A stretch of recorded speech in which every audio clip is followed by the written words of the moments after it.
Hello friends, welcome फिलहाल in my channel education John plus. My name is Ayush और आज हम डिस्कस करने वाले हैं इलेक्ट्रोमैग्नेटिक वेव्स। सीबीएसई बोर्ड में अभी हमारा यूनिट फिफ्थ इलेक्ट्रोमैग्नेटिक वेव में 2015 से 2020 तक जो भी हमारे पास सीबीएसई के प्रीवियस ईयर्स में जो को भी क्वेश्चन आए हैं हम उनको डिस्कस करेंगे हम, ठीक है, 2015 से 2020 तक। और अगर आप चैनल पे नए हैं तो एजुकेशन जॉन प्लस चैनल को सब्सक्राइब करना, ठीक है। देखिए तो देखो, अब हम डिस्कस क्या करते हैं आपसे। अब सबसे पहले हम फर्स्ट क्वेश्चन की बात करते हैं कि फर्स्ट क्वेश्चन हमारे पास सीबीएसई 2015 में आ रखा है। हमें क्या रखा है, name the parts of electromagnetic spectrum. तो पार्ट्स का मतलब क्या है, और पार्ट्स इलेक्ट्रोमैग्नेटिक स्पेक्ट्रम में पार्ट्स क्या होते हैं, G X U V I M R, ठीक है। G X U V I M R मतलब gamma ray, X rays, ultraviolet rays, visible rays, infrared rays, microwaves, radio waves. So it is suitable for radar system. तो भैया radar system के लिए क्या use होता है, राडार सिस्टम में microwaves use होती है। मस्कुलर स्ट्रेन के लिए इंफ्रारेड होती है क्योंकि हम उसको हीट वेव्स भी कहते हैं। और मेडिसिन के लिए हमारे पास यूज होता है एक्स रेज या गामा रेज। तो माइक्रोवेव फर्स्ट का, सेकंड का इंफ्रारेड और थर्ड का गामा रेज, ठीक है। नेक्स्ट हमारा क्वेश्चन नंबर सेकंड में हमारा सीबीएसई 2016 में क्वेश्चन आ रखा है। भाई ये क्वेश्चन बड़ा आसान है, पिछला रिपीट हुआ है कि भाई आपको रडार सिस्टम में कौन सी इलेक्ट्रोमैग्नेटिक वेव यूज होती है, तो वो होती है माइक्रोवेव्स। और bombarding produce by bombard a metal target by high speed electron. तो मेटल टारगेट जब हाई स्पीड इलेक्ट्रॉन से इंटरेक्ट करता है तो उसको रोकने के लिए कौन सा होता है, माइक्रोवेव फर्स्ट का रडार में, और एक्स रेज यूज होती है, एक्स रे प्रोड्यूस होती है।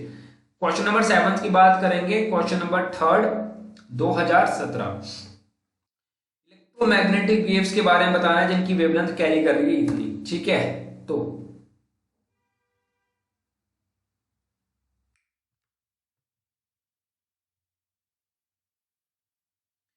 जिनकी वेवलेंथ 10 पावर माइनस 12 से 10 पावर माइनस 8 चलती है तो हम उसको बोलते हैं, इसमें एक्स रेज प्रोड्यूस होती है। और एक्स रेज बोन फ्रैक्चर्स में काम आती है। जिनकी वेवलेंथ 10 पावर माइनस 3 से 10 पावर माइनस 1 तक रहती है उसमें माइक्रोवेव यूज होती है। और माइक्रोवेव्स फूड को कुक करने के काम आती है इन माइक्रो ओवन्स। अब अगली हम बात करेंगे, do electromagnetic wave carry energy and momentum, question number 4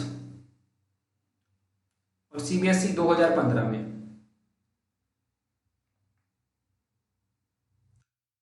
क्या इलेक्ट्रोमैग्नेटिक वेव एनर्जी और मोमेंटम को कंटेन करती है, तो उसमें है yes. Yes, electromagnetic wave carry energy and momentum, yes. क्योंकि एनर्जी जो होती है वो होती है E is equal to h nu, जहां पे न्यू इसकी है frequency of electromagnetic wave, h है हमारा प्लैंक्स कांस्टेंट। मोमेंटम की बात करते हैं तो P is equal to h by lambda, जिसमें लैम्डा इसकी वेवलेंथ ऑफ इलेक्ट्रोमैग्नेटिक वेव। ये क्वेश्चन आपका क्वेश्चन 4 भी हो गया। इलेक्ट्रोमैग्नेटिक वेव आपको पता है फोटॉन्स की वजह से कैरी होती है। फोटॉन्स क्या होते हैं, डिस्क्रीट पैकेट्स ऑफ एनर्जी, जिसमें पास एनर्जी भी होता है फोटॉन्स के पास और मोमेंटम भी होता है।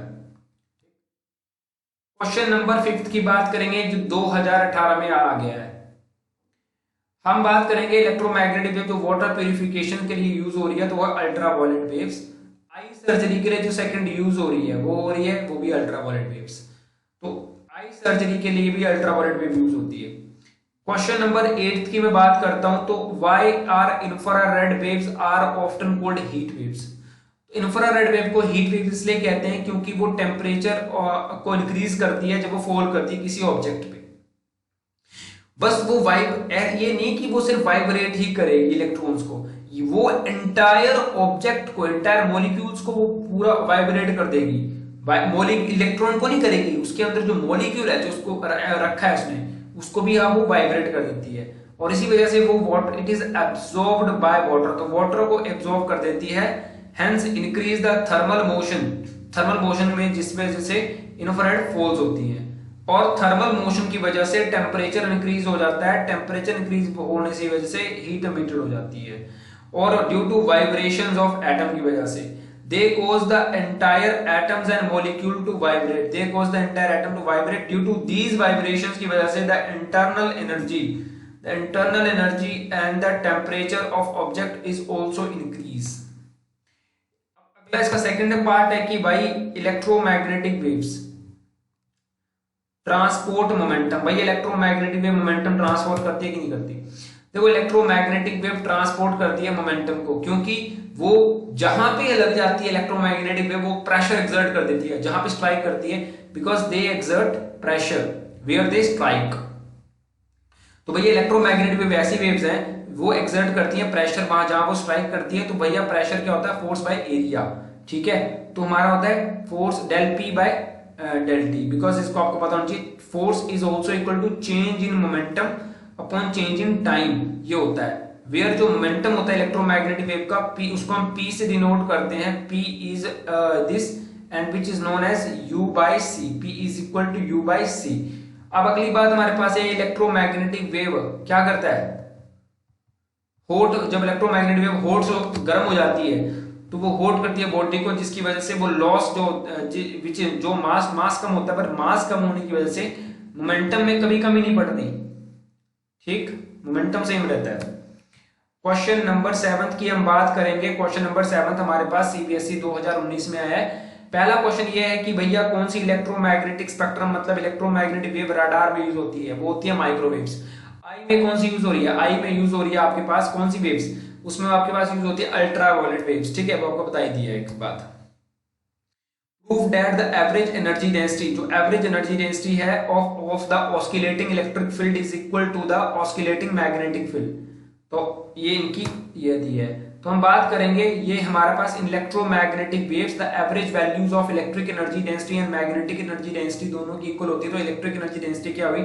इसमें ये बता रखा है कि जो म्यू ई है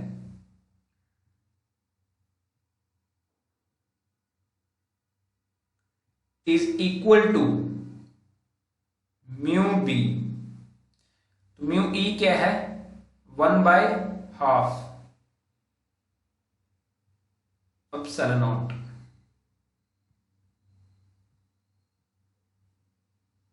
ई स्क्वायर।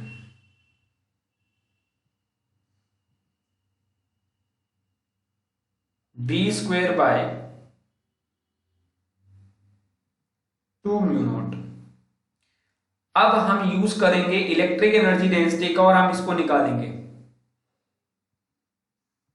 तो मैं आपको थोड़ा बहुत यहां करके दिखाता हूं, देखो जरा,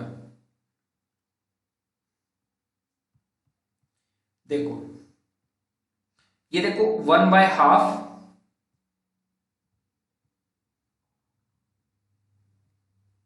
एप्सिलॉन नॉट, देखो E का square, E is equal to C B, ठीक है। तो आप C और B का स्क्वायर, तो यहां पे हुआ C स्क्वायर B स्क्वायर। अब यहां पे जो C की वैल्यू है वो क्या है? ये भरो इसको,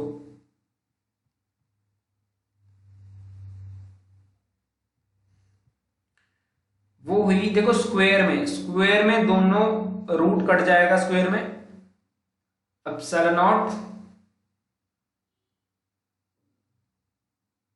C स्क्वायर में रूट कट जाता है, तो वो क्या हुआ?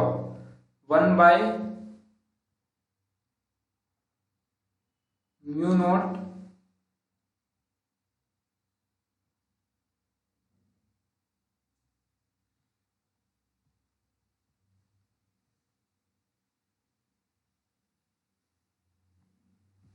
एप्सिलॉन नॉट से एप्सिलॉन नॉट कैंसिल हो गया, क्या बचा?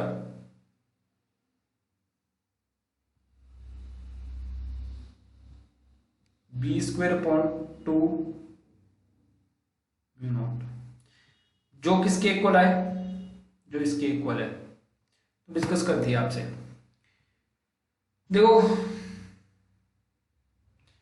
सीबीएसई 2020 में क्या क्वेश्चन है, और क्वेश्चन नंबर 8, ये देखो 32 क्वेश्चन नंबर के एक्सप्रेशन है। हमने speed of light in medium बतानी है, मटेरियल मीडियम, तो आपको पता है कि speed of light in medium क्या होती है, v is equal to 1 by, जिसको c कहते हैं, c, v is equal to 1 by mu epsilon naught. अब म्यू की जो वैल्यू होती है वो कितनी होती है, mu is equal to mu naught mu are.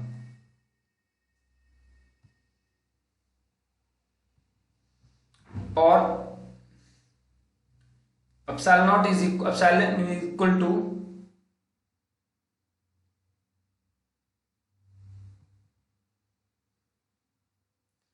Epsilon R. यहां पे वैल्यूज को पुट किया और आपके पास speed of light in medium आ गया। अब राडार सिस्टम में कौन सी यूज हो रही है, वेव, और अर्थ सैटेलाइट कौन सी यूज हो रही है। देखो राडार सिस्टम में यूज हो रही है माइक्रोवेव्स, जिसकी रेंज कितनी है 10⁻³ टू 10⁻⁻1। इंफ्रारेड वेव्स जिसकी रेंज है 1 मिलीमीटर टू 700 नैनोमीटर। तो भाई ये आपके लिए वीडियोस थी, और thank you friend for watching this video. अगर चैनल पे नए हैं तो चैनल को